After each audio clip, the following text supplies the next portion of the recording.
അപ്പോൾ നമ്മളിന്ന് സംസാരിക്കാൻ പോകുന്ന അമേരിക്ക ഡ്രാഗൺ ലേഡി എന്ന ഓമനപ്പേരിട്ട് വിളിച്ച ലോക്ക്ഹീഡ് U2 എന്ന സ്പൈ പ്ലെയിനെ കുറിച്ചാണ്. അതായത് ആകാശത്തിൻ്റെ അതിര് കണ്ട വിമാനം എന്നൊക്കെ വിശേഷണമുള്ള അമേരിക്കയുടെ ചാരവിമാനം. അപ്പോൾ പറഞ്ഞു വരുമ്പോൾ ഈ പറക്കുക എന്ന് പറയുന്ന മനുഷ്യൻ്റെ എല്ലാ കാലത്തെയും ഒരു ഫാസിനേഷൻ ആണെന്നുള്ള കാര്യം നമുക്ക് എല്ലാവർക്കും അറിയാവുന്ന കാര്യമാണ്. അപ്പോൾ അതുകൊണ്ട് 20-ാം നൂറ്റാണ്ടിൻ്റെ തുടക്കത്തിൽ തന്നെ റൈറ്റ് ബ്രദേഴ്സ് പറക്കുക എന്ന കാര്യം, അതായത് വിമാനം എന്ന സങ്കല്പം ഒരു യാഥാർത്ഥ്യമാക്കി മാറ്റി. അതേ തുടർന്ന് അങ്ങോട്ട് പല രൂപത്തിലും ഭാവത്തിലും അല്ലെങ്കിൽ പല ജോലികൾ നിർവഹിക്കുന്ന പല തരത്തിലുള്ള അസംഖ്യം വിമാനങ്ങൾ നമ്മൾ നിർമ്മിച്ചു. അങ്ങനെ ദൂരം, സമയം തുടങ്ങിയവയുടെ അന്ന് വരെയുള്ള വ്യാഖ്യാനങ്ങളെല്ലാം നമ്മൾ ഈ വിമാനങ്ങളിലൂടെ മാറ്റി എഴുതി. അതായത് അക്ഷരാർത്ഥത്തിൽ മനുഷ്യൻ ആകാശം കീഴടക്കി എന്ന് വേണം പറയാൻ. അപ്പോൾ പറഞ്ഞു നമ്മൾ യുദ്ധവിമാനങ്ങളും ചാരവിമാനങ്ങളുമായിട്ടുള്ള ധാരാളം വിമാനങ്ങൾ ഇതിനോടകം പല രാജ്യങ്ങളും നിർമ്മിച്ചിട്ടുണ്ട്. പക്ഷേ നമ്മൾ U2 എന്ന വിമാനം, ലോക്ക്ഹീഡ് U2 എന്ന സ്പൈ പ്ലെയിൻ അവയിൽ നിന്നെല്ലാം തികച്ചും വ്യത്യസ്തമാണ്. അതായത് ഒരു ടോപ്പ് നോച്ച് സ്പൈ പ്ലെയിൻ എന്ന് പറയുമ്പോൾ നമ്മുടെ മനസ്സിലേക്ക് എന്തൊക്കെയാണ് കടന്നു വരുന്നത്, അല്ലെങ്കിൽ നമുക്ക് എന്തൊക്കെയാണ് ഇമാജിൻ ചെയ്യാൻ സാധിക്കുന്നത്, അതിനും അപ്പുറത്താണ് U2വിൻ്റെ സ്ഥാനം. ടെക്നോളജിയുടെ കാര്യത്തിൽ U2വിന് മുൻപോ U2വിന് ശേഷമോ അതുപോലെ ഒരു സ്പൈ പ്ലെയിൻ ഈ ലോകത്ത് ഉണ്ടായിട്ടില്ല. അതുകൊണ്ട് മാത്രമല്ല U2 വ്യത്യസ്തമാകുന്നത്. അതായത് സ്പൈ അല്ലെങ്കിൽ ചാരൻ, റോ, മൊസാദ്, CIA എന്നൊക്കെ പറയുമ്പോൾ നമ്മുടെ മുന്നിലേക്ക് കടന്നു വരുന്ന കുറേ നിറം പിടിപ്പിച്ച കഥകളുണ്ട്. ആ കഥകളെയെല്ലാം വെല്ലുന്നതാണ് ഈ U2 എന്ന വിമാനത്തിൻ്റെ പിറവിക്ക് പിന്നിലെ ചരിത്രം. ആ ചരിത്രത്തിന് പറഞ്ഞു വരുമ്പോൾ ഏതാണ്ട് 2ാം ലോകമഹായുദ്ധ കാലത്തോളം തന്നെ പഴക്കമുണ്ട്. അപ്പോൾ നമുക്ക് ഈ 2ാം ലോകമഹായുദ്ധം അല്ലെങ്കിൽ ഈ സെക്കൻഡ് വേൾഡ് വാറിനെ കുറിച്ച് പറയുമ്പോൾ നമുക്കറിയാം, ഈ സെക്കൻഡ് വേൾഡ് വാർ കഴിഞ്ഞതോടുകൂടി അന്ന് വരെ ഈ ലോകത്ത് നിലവിലുണ്ടായിരുന്ന എല്ലാ ജിയോ പൊളിറ്റിക്കൽ ഇക്വേഷനും മാറി മറിഞ്ഞു. അതായത് സെക്കൻഡ് വേൾഡ് വാറിന് ശേഷം എന്താണ് സംഭവിച്ചത്? അന്ന് വരെ ലോകം ഭരിച്ചിരുന്ന, ലോകത്തിൻ്റെ നെറുകയിൽ നിന്ന എല്ലാ യൂറോപ്യൻ ശക്തികളും പാപ്പരായി.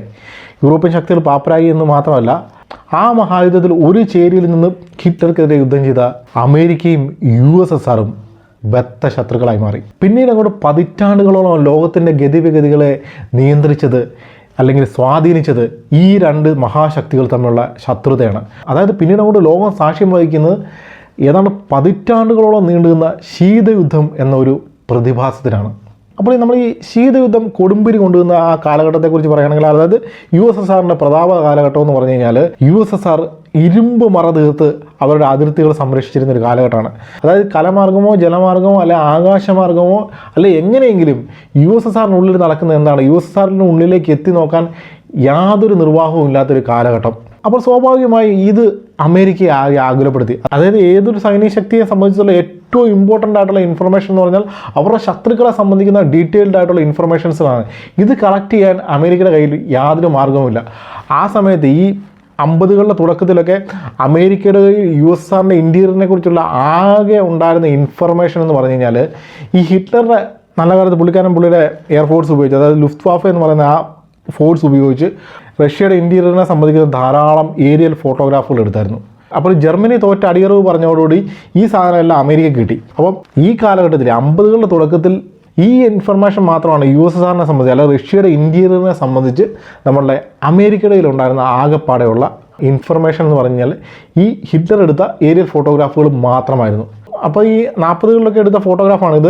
അപ്പോൾ ഇവ 50കളൊക്കെ ആയപ്പോൾ തന്നെ ഇത് കാലഹരണപ്പെട്ടു പോയ ഫോട്ടോഗ്രാഫുകളാണെന്ന് പറയാൻ സാധിക്കും. അതായത് അത് കഴിഞ്ഞ് USSRനുള്ളിൽ ഒരുപാട് ഡെവലപ്മെൻറ്റുകളും അവർ പലതരത്തിലുള്ള ആണവ നിലയങ്ങളും ബഹിരാകാശ കേന്ദ്രങ്ങളും റോക്കറ്റ് വിക്ഷേപണ കേന്ദ്രങ്ങളും ഒക്കെ സ്ഥാപിച്ചു.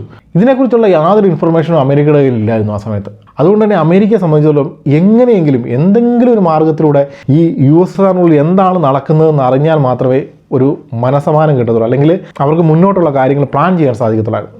അപ്പോൾ ആ സമയത്ത് ഈ സ്പൈ സാറ്റലൈറ്റുകൾ എന്നൊക്കെ പറയുന്ന കാര്യങ്ങൾ അതിൻ്റെ ഒരു ശൈശവാവസ്ഥയിലായിരുന്നു. അതുകൊണ്ട് തന്നെ അവയിൽ നിന്നൊക്കെ യൂസബിൾ ആയിട്ടുള്ള ഇൻഫർമേഷൻ കിട്ടാനുള്ള സാധ്യത വളരെ കുറവായിരുന്നു. ഏതായാലും അമേരിക്ക ഈ പ്രശ്നത്തിനൊരു പരിഹാരം തേടി ഹിറ്റ്ലർ പോയ അതേ മാർഗത്തിലൂടെ തന്നെ പോയി. അതായത് വിമാനങ്ങൾ ഉപയോഗിച്ച് USSRൻ്റെ ഇൻറ്റീരിയറിൻ്റെ ഫോട്ടോഗ്രാഫ്സ് എടുക്കുക. അതായത് USSRൻ്റെ പ്രധാന നഗരങ്ങളിലെയും അല്ലെങ്കിൽ അവിടെയുള്ള ഈ പറഞ്ഞ രീതിയിലുള്ള ആണവ നിലയങ്ങളിലെയും അല്ലെങ്കിൽ ബഹിരാകാശ കേന്ദ്രങ്ങളിലെയും തുറമുഖങ്ങളിലെയും ഒക്കെ ഫോട്ടോഗ്രാഫ്സ് എടുക്കുക. പക്ഷേ അത് പറഞ്ഞു വരുമ്പോഴത്തേന് ഈ ഹിറ്റ്ലർ ഫോട്ടോഗ്രാഫ്സ് എടുത്ത പോലെ അത്ര എളുപ്പത്തിൽ സാധിക്കത്തില്ലായിരുന്നു. കാരണം 50കളൊക്കെ ആയപ്പോഴത്തേന് USSRൻ്റെ സൈനിക ശക്തി വല്ലാതെ വർദ്ധിച്ചു.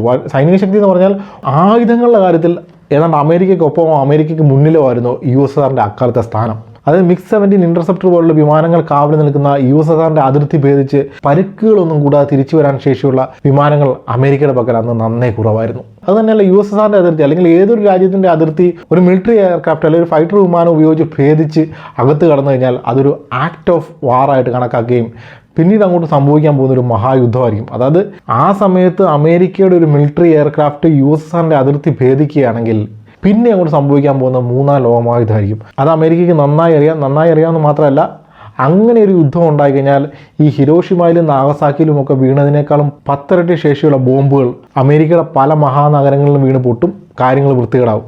അതുകൊണ്ട് അമേരിക്കയെ സംബന്ധിച്ചിടത്തോളം ഇങ്ങനെ ഒരു ഏരിയൽ ഫോട്ടോഗ്രാഫ്സുകൾ സംഘടിപ്പിക്കുക എന്ന് പറഞ്ഞാൽ അത്ര എളുപ്പമുള്ള കാര്യമല്ലായിരുന്നു.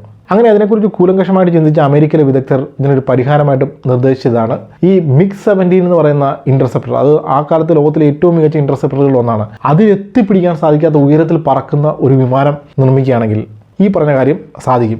അപ്പോൾ ഈ MiG-17 എന്ന് പറയുന്ന വിമാനം ഒരു 50,000 അടി ഉയരത്തിലൊക്കെ പറക്കാൻ സാധിക്കുന്ന ഒരു യുദ്ധവിമാനമാണ്. അതുകൊണ്ട് തന്നെ അമേരിക്കയിലുള്ള വിദഗ്ധന്മാർ ആദ്യം പറഞ്ഞു നമുക്കൊരു 60,000 അടി ഉയരത്തിൽ പറക്കുന്ന ഒരു വിമാനം ഉണ്ടാക്കി നോക്കാമെന്ന് പറഞ്ഞു. പക്ഷേ 60,000 അടി ഉയരം എന്ന് പറഞ്ഞപ്പോഴത്തേനും ചില ആൾക്കാർ പറഞ്ഞു അത് പറ്റത്തില്ല, ഇതിനിട്ട് തന്നെ ഈ MiG-17 നിന്ന് air to air missile fire ചെയ്യുകയോ അല്ലെങ്കിൽ ഈ ഇതിനെക്കുറിച്ചുള്ള ഇൻഫർമേഷൻ MiG-17ൻ്റെ റഡാറുകളിൽ പതിയുകയൊക്കെ ചെയ്ത് കഴിഞ്ഞാൽ അത് പ്രശ്നമാവും. അപ്പോൾ അതിനേക്കാൾ ഉയരത്തിൽ വേണമെന്ന് പറഞ്ഞു. അങ്ങനെ ഉയരം വീണ്ടും കൂട്ടി 70,000 അടി ഉയരത്തിൽ വരെ എത്തിച്ചു. അതായത് 70,000 അടി ഉയരത്തിൽ പറക്കുന്ന ഒരു വിമാനം. 70,000 അടി ഉയരം എന്ന് പറയുമ്പോൾ ഒന്ന് ഓർക്കണം, നമ്മുടെ സാധാരണ ഒരു യാത്രാവിമാനം പറക്കുന്നത് 35,000 അടി ഉയരത്തിലേക്കാണ്. അതായത് സാധാരണ ഒരു യാത്രാവിമാനം പറക്കുന്നതിൻ്റെ ഇരട്ടി ഉയരത്തിൽ പറക്കുന്ന ഒരു വിമാനം. അതാണ് അമേരിക്ക വിഭാവനം ചെയ്തത്. അപ്പോൾ അക്കാലത്ത് രാജ്യങ്ങളെ ആയുധശേഷിയൊക്കെ ഒന്ന് പരിശോധിച്ച് നോക്കിയാൽ അറിയാം, ഈ 70,000 അടി ഉയരത്തിൽ പറക്കുന്ന ഒരു വിമാനത്തിനെ ഇൻ്റർസെപ്റ്റ് ചെയ്യാൻ പറ്റുന്ന ഒരു ഇൻ്റർസെപ്റ്ററോ അല്ലെ അതിനെ അറ്റാക്ക് ചെയ്യാൻ പറ്റുന്ന ഒരു മിസൈലോ അല്ലെ അതിനെ ക്യാപ്ചർ ചെയ്യാൻ പറ്റുന്ന ഒരു റഡാറോ ഒന്നും തന്നെ അന്ന് ലോകത്ത് നിലവിലുണ്ടായിരുന്നില്ല. അപ്പോൾ അതുകൊണ്ട് തന്നെ 70,000 അടി ഉയരത്തിൽ പറക്കുന്ന ഒരു വിമാനം ഉണ്ടാക്കുകയാണെങ്കിൽ അമേരിക്കയെ സംബന്ധിച്ചിടത്തോളം കാര്യങ്ങൾ സേഫാണ്. അങ്ങനെ ഏതായാലും അമേരിക്ക 1953 ബാൾഡ് ഈഗിൾ എന്ന് പറയുന്ന ഒരു രഹസ്യ പദ്ധതി ആരംഭിച്ചു. ഇതിൻ്റെ ഉദ്ദേശം എന്ന് പറഞ്ഞു കഴിഞ്ഞാൽ വേറെ ഒന്നുമല്ല, നമ്മൾ ഈ പറഞ്ഞ പോലെ 70,000 അടി ഉയരത്തിൽ പറക്കുന്ന ഒരു നിരീക്ഷണ വിമാനം, ഒരു റെക്കോണസൻസ് എയർക്രാഫ്റ്റ് നിർമ്മിക്കുകയായിരുന്നു. ഇതിനുവേണ്ടി അക്കാലത്തെ പ്രമുഖരായിട്ടുള്ള പല വിമാന കമ്പനികളെയും അമേരിക്ക ഈ പ്രപ്പോസലുമായിട്ട് അമേരിക്കൻ എയർഫോഴ്സ് സമീപിച്ചു. അതായത് ബെൽ എയർക്രാഫ്റ്റ് അല്ലെങ്കിൽ മാർട്ടിൻ എയർക്രാഫ്റ്റ് അല്ലെങ്കിൽ ഫെയർ ചൈൽഡ് ഇങ്ങനെയുള്ള പല പ്രമുഖരുമായിരുന്നു ഈ കോൺട്രാക്റ്റിൽ ബിഡ് ചെയ്തത്. പക്ഷേ 1953 ലോക്ക്ഹീഡ് കോർപ്പറേഷൻ CL-282 എന്ന് പറയുന്ന ഒരു പ്രോട്ടോടൈപ്പുമായിട്ട് US എയർഫോഴ്സിനെ സമീപിച്ചു. ഇത് ലോക്ക്ഹീഡിൻ്റെ XF-104 സ്റ്റാർ ഫൈറ്റർ എന്ന് പറയുന്ന വിമാനത്തെ അടിസ്ഥാനപ്പെടുത്തി ഡിസൈൻ ചെയ്ത ഒരു വിമാനമായിരുന്നു. ഡിസൈൻ ചെയ്തത് മറ്റാരുമല്ല, നമ്മുടെ A-12 അല്ലെങ്കിൽ P-30 അതുമല്ലെങ്കിൽ SR-71 തുടങ്ങിയ അത്ഭുത വിമാനങ്ങളുടെ ഡിസൈനറായിട്ടുള്ള കെല്ലി ജോൺസൺ ആയിരുന്നു. പക്ഷേ US എയർഫോഴ്സ് ഈ പ്രോട്ടോടൈപ്പ്, ഈ CL-282 എന്ന് പറയുന്ന പ്രോട്ടോടൈപ്പ് നിഷ്കരണം റിജക്റ്റ് ചെയ്തു. അവരുടെ നോട്ടത്തിൽ ഈ പ്രോട്ടോടൈപ്പ് എന്ന് പറഞ്ഞാൽ വളരെ ഉയരത്തിൽ പറക്കാൻ കഴിയുന്ന ജെറ്റ് എഞ്ചിൻ ഘടിപ്പിച്ച ഒരു ഗ്ലൈഡർ മാത്രമായിരുന്നു. അതായത് 73,000 അടി ഉയരത്തിൽ പറക്കാൻ കഴിയുന്ന ഒരു ജെറ്റ് എഞ്ചിൻ ഘടിപ്പിച്ച ഗ്ലൈഡർ.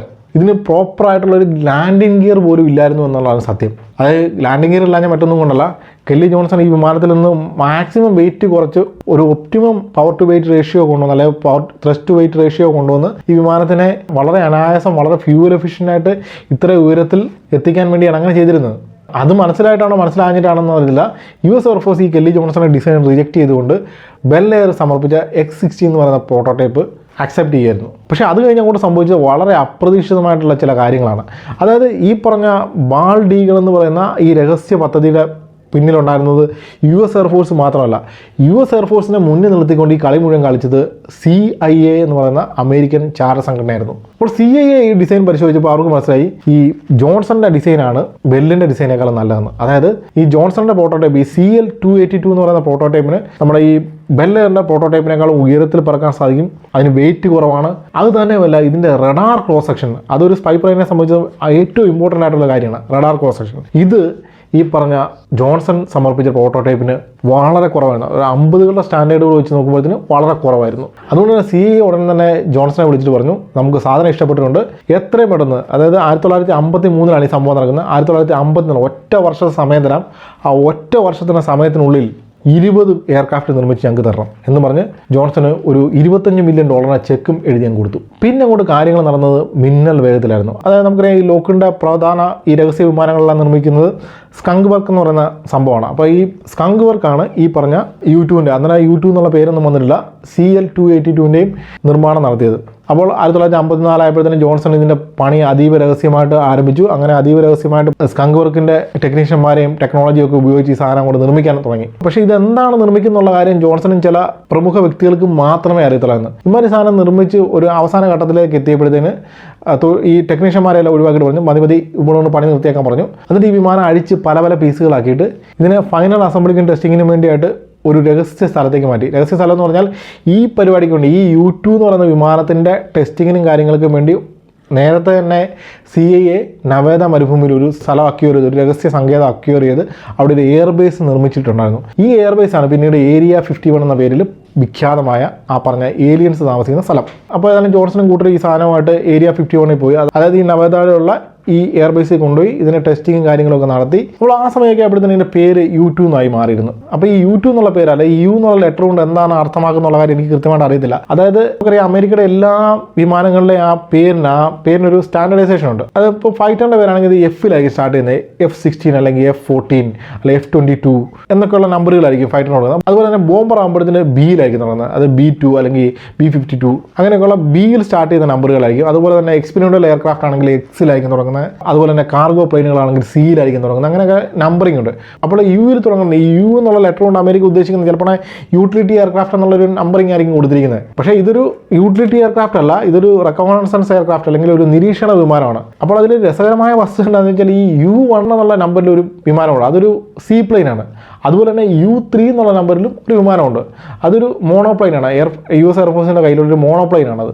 അതിൻ്റെ രണ്ടിനും കൂടെ ഇടയിലാണ് ഈ U2 വരുന്നത്. ഇതെന്ന് പറഞ്ഞാൽ ഒരു നിരീക്ഷണ വിമാനമാണ്, ഒരു ചാര വിമാനമാണ്. ഒരുപക്ഷെ USSRന് ഇതിനെക്കുറിച്ച് യാതൊരു ഇൻഫർമേഷൻ കിട്ടരുതെന്ന് ഉദ്ദേശിച്ചായിരിക്കും ഇങ്ങനെ ഒരു നമ്പറിങ് അവർ കൊടുത്തിരുന്നത്. അതിനെക്കുറിച്ച് കൃത്യമായിട്ട് എനിക്കറിയത്തില്ല. ഏതായാലും 1954 ആയപ്പോഴത്തേന് ഈ പറഞ്ഞ U2 എന്ന വിമാനം ഒരു യാഥാർത്ഥ്യമായി മാറിയെന്ന് മാത്രമല്ല, ഒരു ചാര വിമാനം അല്ലെ ഒരു നിരീക്ഷണ വിമാനം എന്ന രീതിയിൽ നോക്കുമ്പോഴത്തേന് ലോകത്ത് അന്ന് വരെ നിർമ്മിക്കപ്പെട്ട എല്ലാ വിമാനങ്ങളിൽ നിന്നും വ്യത്യസ്തമായിരുന്നു ഈ വിമാനം. അതായത് വളരെ വ്യത്യസ്തമായ ഒരു ഡിസൈനുള്ള വിമാനം. അതുകൊണ്ട് തന്നെ വളരെ വ്യത്യസ്തമായ ചലഞ്ചുകളുമായിട്ടാണ് അല്ലെങ്കിൽ വളരെ വ്യത്യസ്തമായ വെല്ലുവിളികളുമായിട്ടാണ് ഈ U2 രംഗപ്രവേശനം ചെയ്യുന്നത്. അതെന്താണെന്ന് അറിയാൻ വേണ്ടി നമുക്ക് ഈ U2വിൻ്റെ ടെക്നിക്കൽ സ്പെസിഫിക്കേഷൻ ഒന്ന് പരിശോധിച്ച് നോക്കാം. അത് പറഞ്ഞു വരുമ്പോൾ ഈ U2 എന്ന് പറയുന്ന വിമാനത്തിന്റെ രൂപത്തിൽ തന്നെ ആ വ്യത്യസ്തം നമുക്ക് കാണാൻ സാധിക്കും. അപ്പം പറഞ്ഞു വരുമ്പോൾ 19 മീറ്റർ നീളവും 31 മീറ്റർ വിങ് സ്പാനുമാണ് ഈ വിമാനത്തിനുള്ളത്. അതാണ് ആ രൂപത്തിലുള്ള വ്യത്യസ്തത. രൂപത്തിലുള്ള വ്യത്യസ്തത എന്താണെന്ന് അറിയണമെങ്കിൽ ഇതേ നീളമുള്ള വേറെ ഏതെങ്കിലും ഒരു എയർക്രാഫ്റ്റുമായിട്ട് ഇതിനെ ഒന്ന് കമ്പയർ ചെയ്ത് നോക്കിയാൽ മതി. അതായത് ഉദാഹരണത്തിന് നമ്മുടെ F-14 ടോം ക്യാറ്റിന് ഏതാണ്ട് 19 മീറ്റർ നീളം തന്നെയാണുള്ളത്, ഈ U2വിൻ്റെ അതേ നീളം തന്നെ. പക്ഷേ ടോം ക്യാറ്റിൻ്റെ വിങ് സ്പാൻ എന്ന് പറഞ്ഞാൽ വെറും 20 മീറ്റർ മാത്രമേ ഉള്ളൂ. അതേസമയം U2വിന് എത്ര വിങ് സ്പാൻ ഉള്ളത്? 31 മീറ്റർ. തന്നെയുമല്ല, ഇനി ഭാരത്തിലേക്ക് വന്നു കഴിഞ്ഞാൽ U2വിൻ്റെ ആകെ ഭാരം എന്ന് പറഞ്ഞാൽ 7257 കിലോഗ്രാമാണ്. പക്ഷേ അതേ നീളമുള്ള ഏതാണ്ട് അതേ അളവിലുള്ള ടോം ക്യാറ്റിന് ഇതിൻ്റെ 3 ഇരട്ടി ഭാരമുണ്ട്. അപ്പോൾ അതാണ് ആ രൂപത്തിലുള്ള വ്യത്യസ്തത. ഈ രൂപത്തിലുള്ള വ്യത്യസ്തത കൊണ്ട് ഇതിന് സംഭവിച്ചതെന്ന് വെച്ചാൽ ഇത് അങ്ങേയറ്റം അൺസ്റ്റേബിൾ ആയിട്ടുള്ള ഒരു ഡിസൈനാണ്. അങ്ങേയറ്റം അൺസ്റ്റേബിൾ എന്ന് പറഞ്ഞാൽ നമ്മൾ ഇന്ന് എയറോഡൈനാമിക്കലി അൺസ്റ്റേബിൾ ആയിട്ടുള്ള വിമാനങ്ങൾ ഉണ്ടാക്കാറുണ്ട്. പക്ഷേ ഇത് എയറോഡൈനാമിക്കലി അൺസ്റ്റേബിൾ അല്ല, എയറോഡൈനാമിക്കലി അങ്ങേയറ്റം സ്റ്റേബിൾ ആണ്. പക്ഷേ ഇത് അൺസ്റ്റേബിൾ ആകുന്ന എപ്പോഴാണെന്ന് ചോദിച്ചാൽ ഇതുകൊണ്ട് ലാൻഡ് ചെയ്യുമ്പോഴും ടേക്ക് ഓഫ് ചെയ്യുമ്പോഴുമാണ്. അതിന് കാരണം ഇതിൻ്റെ ലാൻഡിംഗ് ഗിയറിൻ്റെ ഡിസൈനാണ്. അതായത് ഈ വിമാനത്തിൻ്റെ വെയിറ്റ് കുറയ്ക്കാൻ വേണ്ടി ഈ വിമാനത്തിൽ നിന്ന് എടുത്തു മാറ്റാൻ പറ്റുന്ന കാര്യങ്ങളെല്ലാം തന്നെ എടുത്തു മാറ്റി. അപ്പോൾ ആകെപ്പാടെ വലിയൊരു ചിറകും ഒരു പവർഫുൾ ആയിട്ടുള്ള എഞ്ചിനും പൈലറ്റിന് ഇരിക്കാൻ വേണ്ട ഒരു സീറ്റും പിന്നെ കുറേ ക്യാമറകളും ഇത് മാത്രമാണ് U2വിനകത്തുള്ളത്. അങ്ങനെ കെല്ലി ജോൺസൺ ഡിസൈൻ വരച്ചു വന്നപ്പോൾ പുള്ളിക്ക് അനാവശ്യം തോന്നിയ എല്ലാ കാര്യങ്ങളും അതിനകത്ത് നിന്ന് ഊരിയെടുത്ത് കളഞ്ഞു. അങ്ങനെ അനാവശ്യമായിട്ട് പുള്ളിക്ക് തോന്നിയ ഒരു കാര്യമാണ് ലാൻഡിംഗ് ഗിയർ. അങ്ങനെ ആദ്യ പ്രോട്ടോടൈപ്പുകളിലൊന്നും ഈ ലാൻഡിംഗ് ഗിയർ ഇല്ല, ഇത് വന്ന് അടിച്ചങ്ങ് നിലത്തോട്ട് വീഴുകയാണ് ചെയ്യുന്നത്. അത് കൺട്രോൾഡ് ക്രാഷ് എന്ന് പറയുന്ന രീതിയിലാണ് അതിന് ലാൻഡ് ചെയ്യിപ്പിച്ചുകൊണ്ടത്. അത് എല്ലാ കാലത്തും ഇതിനെ അങ്ങനെയാണ് ലാൻഡ് ചെയ്യുന്നത്. പക്ഷേ പ്രൊഡക്ഷൻ മോഡലിലേക്ക് വന്നപ്പോൾ ബൈസിക്കിൾ ടൈപ്പ് ലാൻഡിംഗ് ഗിയർ ഇതിലേക്ക് വന്നു. അതെന്താണെന്ന് ചോദിച്ചു കഴിഞ്ഞാൽ നമ്മൾ സാധാരണ എല്ലാ എയർക്രാഫ്റ്റുകളിലും പൊതുവേ ഉള്ളത് ഒരു ട്രൈസിക്കിൾ ടൈപ്പ് ലാൻഡിംഗ് ഗിയർ സിസ്റ്റമാണ്. ഈ ജെറ്റ് വിമാനങ്ങളിലൊക്കെ നോക്കിയാൽ കാണാം ഒരു ട്രൈസിക്കിൾ ടൈപ്പ് ലാൻഡിംഗ് ഗിയർ ആയിരിക്കും. അത് മുൻഭാഗത്ത് ഫ്യൂസലാറിൻ്റെ മുൻഭാഗത്ത് ഒരു ലാൻഡിംഗ് ഗിയറും മധ്യഭാഗത്തിലേക്ക് വരുമ്പോഴത്തേന് ഈ ചിറകുകൾക്കും മറ്റും കാര്യങ്ങൾക്കും കൂടെ സപ്പോർട്ട് കൊടുക്കുന്ന രീതിയിൽ 2 വലിയ ലാൻഡിംഗ് ഗിയറും ആയിരിക്കും ഉള്ളത്. പക്ഷേ ഇവിടെ എന്ന് പറഞ്ഞാൽ മുന്നിലൊരു വലിയ ലാൻഡിംഗ് ഗിയറും പുറകിലൊരു ചെറിയ ലാൻഡിംഗ് ഗിയറും, അതായത് ഏതാണ്ട് ഒരു സൈക്കിൾ പോലത്തെ ഒരു പരിപാടിയാണ് ഇവിടെ കൊടുത്തിരിക്കുന്നത്. അപ്പോൾ ഇവിടെ വരുന്ന പ്രശ്നം എന്താണെന്ന് വെച്ചാൽ ഇതിനിങ്ങനെ പാള പോലത്തെ വലിയ ചിറകുകളാണുള്ളത്. ഈ ചിറകുകൾക്ക് സപ്പോർട്ട് കൊടുക്കാൻ പ്രത്യേകിച്ച് ഇൻബിൽറ്റ് ആയിട്ടുള്ള ലാൻഡിംഗ് ഗിയറോ കാര്യങ്ങളോ ഒന്നുമില്ല. അതുകൊണ്ട് തന്നെ ഇത് ടേക്ക് ഓഫ് ചെയ്യുന്ന സമയത്ത് ഇതിൻ്റെ വശങ്ങളിൽ ഇതിൻ്റെ ചിറകുകളുടെ അറ്റത്ത് ഈ പോഗോ വീലുകൾ പോലുള്ള ടെമ്പററി ആയിട്ടുള്ള വീലുകൾ ഘടിപ്പിക്കുന്നു. ഇത് വിമാനം പറന്നു പോകുമ്പോൾ ഓട്ടോമാറ്റിക്കായി ഡിറ്റാച്ച് ചെയ്ത് പോവുകയാണ് ചെയ്യുന്നത്. അപ്പോൾ ടേക്ക് ഓഫ് ചെയ്യുന്ന സമയത്ത് അങ്ങനെ ഈ പോഗോ വീലുകളുടെ സഹായത്തോടു കൂടി ഈ ടേക്ക് ഓഫ് സുഗമമാക്കാൻ സാധിക്കും. പക്ഷേ ലാൻഡ് ചെയ്യുമ്പോഴത്തേന് ഇത് ഭയങ്കര പ്രശ്നമായിട്ട് മാറും. ലാൻഡ് ചെയ്യാന്ന് പറഞ്ഞാൽ നമ്മൾ സാധാരണ വിമാനം ലാൻഡ് ചെയ്യുന്ന പോലെ ലാൻഡ് ചെയ്യുന്നത്, ഇത് ഏതാണ്ട് റൺവേയിലോട്ട് ചേർന്ന് കൊണ്ടുവന്നിട്ട് ഏതാണ്ട് റൺവേയിൽ മുട്ടിയില്ല എന്നുള്ള അവസ്ഥയിലാകുമ്പോഴത്തേന് ഇതിനെ റൺവേയിലേക്ക് ഡ്രോപ്പ് ചെയ്യുകയാണ് ചെയ്യുന്നത്. ഇതിനെയാണ് കൺട്രോൾഡ് ക്രാഷ് എന്ന് ഇവർ വിളിക്കുന്നത്. അപ്പോൾ ഇവിടെ എന്താ സംഭവിക്കുന്നത്? ഈ വിമാനം വന്ന് ഡ്രോപ്പ് ചെയ്യുന്നു, അപ്പോൾ നല്ല സ്പീഡിലാണല്ലോ വരുന്നത്. അപ്പോൾ ആ സ്പീഡിൻ്റെ ബാലൻസിൽ ഏതാണ്ട് ഒരു സൈക്കിൾ പോകുന്ന പോലെ ഇത് മുന്നോട്ട് അങ്ങ് നീങ്ങിപ്പോക്കോളും. പക്ഷേ ഇത് പറത്തിക്കൊണ്ടിരിക്കുന്നത് ഇതിനെ നിയന്ത്രിക്കൊണ്ടിരിക്കുന്ന നമ്മുടെ പൈലറ്റിന് ഇതിൻ്റെ പുറകിൽ എന്താണ് സംഭവിക്കുന്നത്, ഇതിൻ്റെ വശങ്ങളിൽ എന്താണ് സംഭവിക്കുന്നത് കാണാൻ സാധിക്കില്ല. അതായത് ഇതിൻ്റെ വലിയ ചിറകുകൾ ഇതിൻ്റെ വശങ്ങളിലേക്കുള്ള കാഴ്ച അങ്ങ് മറയ്ക്കും. അതുകൊണ്ട് തന്നെ ഇവരെന്ത് ചെയ്യുമെന്ന് ചോദിച്ചാൽ, ഈ വിമാനം വന്ന് റൺവേയിലേക്ക് ടച്ച് ചെയ്യുന്ന ആ നിമിഷം തന്നെ ഒരു ചേസിങ് കാറിൽ വേറൊരു പൈലറ്റ് ഇതിൻ്റെ പുറകെ പോകും.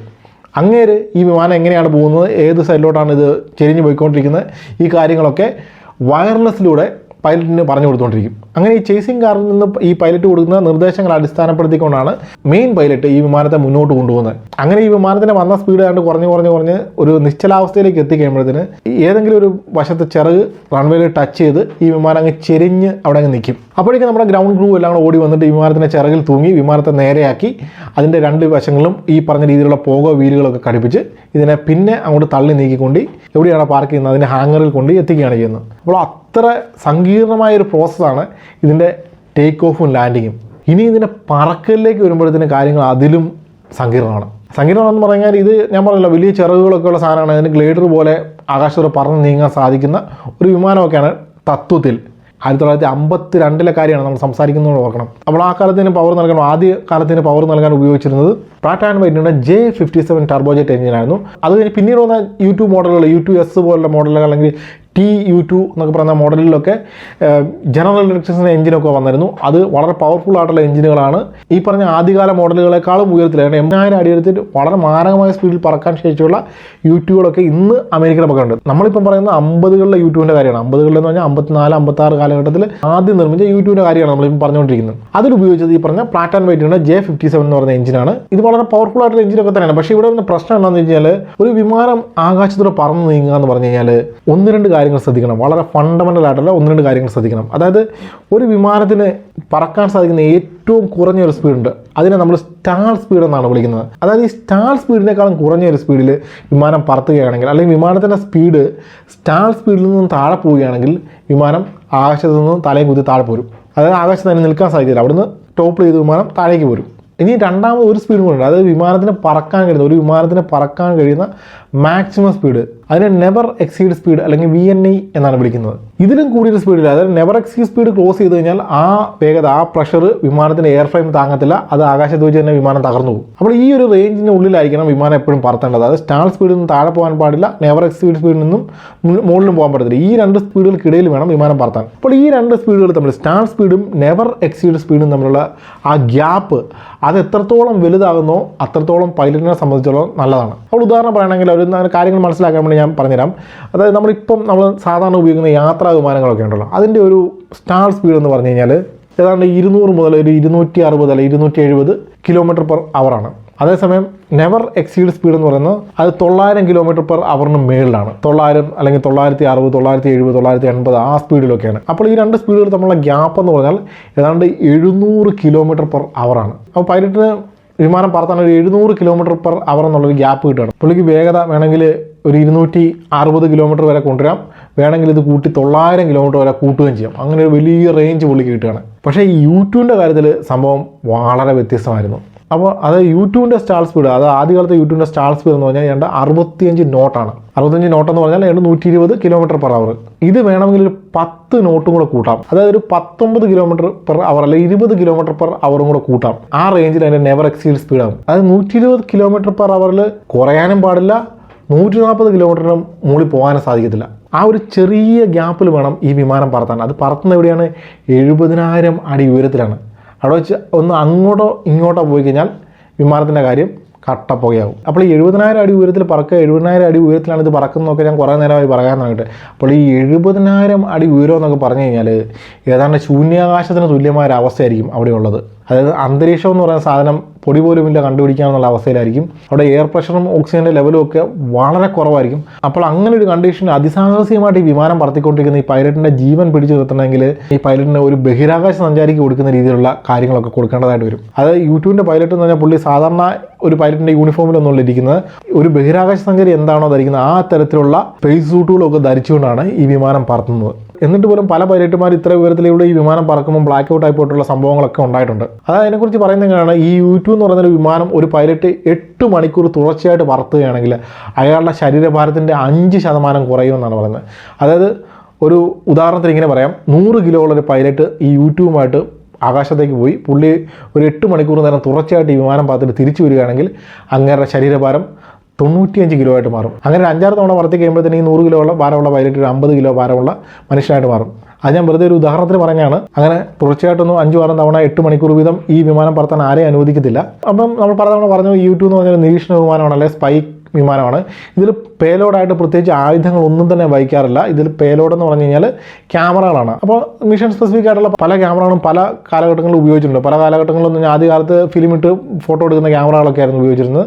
പിന്നീട് ഇൻഫ്രാറെഡ് ഉപയോഗിച്ച് പ്രവർത്തിക്കുന്ന, അല്ലെങ്കിൽ മൈക്രോവേവ് ഉപയോഗിച്ച് പ്രവർത്തിക്കുന്ന ക്യാമറകളും അതുപോലുള്ള നിരീക്ഷണ ഉപകരണങ്ങളും റഡാറുകളും ഒക്കെ ഇതിൽ പിന്നീട് ഉപയോഗിച്ചിട്ടുണ്ട്. പക്ഷേ എല്ലാ കാലത്തും ഇതിൽ ഉപയോഗിച്ച പ്രധാന സംഭവം എന്ന് പറഞ്ഞാൽ ഫിലിം ക്യാമറകളാണ്.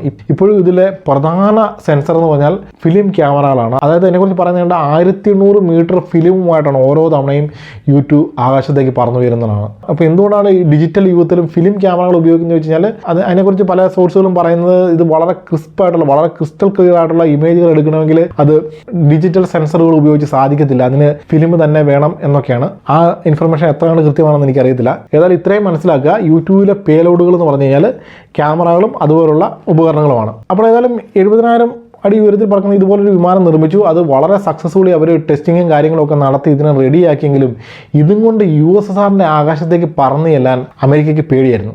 കാരണം മറ്റൊന്നുമല്ല, എന്തെങ്കിലും കാരണം കൊണ്ട് ഈ വിമാനം പിടിക്കപ്പെടുക എന്ന് പറഞ്ഞാൽ റഷ്യക്കാർ ഇത് വെടിവെച്ച് വിടുമെന്നല്ല പറഞ്ഞത്. എന്തെങ്കിലും കാരണം കൊണ്ട്, എന്തെങ്കിലും യന്ത്ര തകരാറ് കൊണ്ട് ഈ വിമാനം അവിടെ തകർന്നു വീഴുകയെല്ലാം ചെയ്തു കഴിഞ്ഞാൽ അത് അങ്ങേറ്റം പ്രശ്നമാവും. അതായത് അമേരിക്കയുടെ ഒരു വിമാനം, അമേരിക്കയുടെ ഒരു സ്പൈ എയർക്രാഫ്റ്റ് USSRന്റെ വ്യോമാതിർത്തി ലംഘിച്ചു. USSR അന്നേരം തന്നെ അമേരിക്ക അറ്റാക്ക് ചെയ്യാനോ അല്ലെങ്കിൽ അത് വളരെ ദൂരവ്യാപകമായ പ്രത്യാഘാതങ്ങൾ അമേരിക്കയ്ക്ക് നേരെ ഉണ്ടാകാനുള്ള സാധ്യതയുണ്ട്.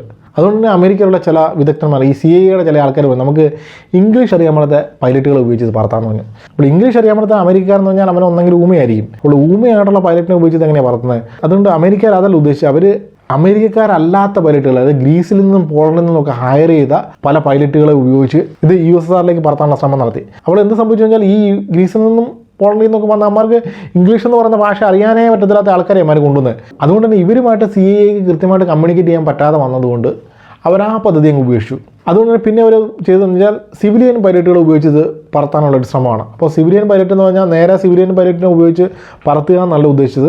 എയർഫോഴ്സ് പൈലറ്റുകളെ എയർഫോഴ്സിൽ നിന്ന് റിസൈൻ ചെയ്യിപ്പിച്ച് അവരെ അൺഒഫീഷ്യലി CIAയുടെ ഭാഗമാക്കിയിട്ട് അവരെ ഉപയോഗിച്ചത് പറത്താനാണ് ഇവർ ശ്രമിച്ചത്. എന്നിട്ട് അവരോട് CIA പറഞ്ഞു, ഇനി എന്തെങ്കിലും കാരണം കൊണ്ട് ഈ വിമാനം യന്ത്ര തകരാറ് മൂലമോ അല്ലെങ്കിൽ എങ്ങനെയെങ്കിലും ഇത് റഷ്യയിൽ തകർന്ന് വീഴുകയാണെങ്കിൽ അന്നേരം തന്നെ നിങ്ങൾ റഷ്യക്കാരോട് പറഞ്ഞോണം ഇത് അമേരിക്കയുടെ എയർഫോഴ്സിൻ്റെ ഒന്നും വിമാനമല്ല, ഇത് നാസയുടെ ഒരു ബഹിരാകാശ പേടകമാണ്, ഞാൻ നാസയുടെ ആസ്ട്രോനോട്ടാണ്, ഞാൻ ബഹിരാകാശത്ത് നേരെ ഇവിടെ വന്ന് പതിച്ചതാണെന്ന് അങ്ങ് പറഞ്ഞാൽ മതി എന്ന് പറഞ്ഞു. അങ്ങനെ ഒടുവിൽ 1956 ജൂൺ 20 ഈ U2 എന്ന് പറയുന്ന വിമാനം USSRന്റെ എയർ സ്പേസിലേക്ക് ആദ്യമായിട്ട് കടന്നു വന്നു. അതായത് വെസ്റ്റ് ജർമ്മനിയിലുള്ള അമേരിക്കയുടെ ഒരു എയർ ബേസിൽ നിന്നും ഈസ്റ്റ് ജർമ്മനിയിലൂടെ പറന്ന് പോളണ്ടിലേക്കാണ് ഇവർ ആദ്യം പോയത്. അങ്ങനെ സക്സസ്ഫുള്ളി അവിടുത്തെ ഫോട്ടോയൊക്കെ എടുത്ത് തിരിച്ചു വരുന്നു. തൊട്ടടുത്ത ദിവസം എന്ന് പറഞ്ഞാൽ ഒരാഴ്ച കഴിഞ്ഞിട്ട് ജൂലൈ 5 ഇതുമായിട്ട് യഥാർത്ഥ സോവിയറ്റ് യൂണിയൻ്റെ, അതായത് റഷ്യയുടെ ഇന്ത്യയിലേക്ക് ഇവന്മാർ പറന്നു ചെല്ലുകയാണ്. അങ്ങനെ ഇതും പറത്തിക്കൊണ്ട് ഈ ജൂൺ 5 സെൻറ്റ് പീറ്റേഴ്സ്ബർഗ് വരെ ചെന്നു. സെൻറ്റ് പീറ്റേഴ്സ്ബർഗ് ഡോക്ക് ചെയ്തിരുന്ന സബ്മറീനുകളുടെയും ബോംബറുകളുടെയും ഒക്കെ ഫോട്ടോഗ്രാഫ്സ് ഇവന്മാരെ എടുത്തുകൊണ്ട് വന്നു. തുടർന്ന് ജൂലൈ 6 ഇതുമായിട്ട് ഇവന്മാരെ മോസ്കോയുടെ മുകളിലൂടെ പറന്നു. മോസ്കോയെ കംപ്ലീറ്റ് ആയിട്ട് U2 ക്യാമറയ്ക്കുള്ളിലാക്കി. പക്ഷേ ഈ പറഞ്ഞ പറക്കലുകളൊന്നും സോവിയറ്റ് യൂണിയൻ അറിയാതിരുന്നില്ല.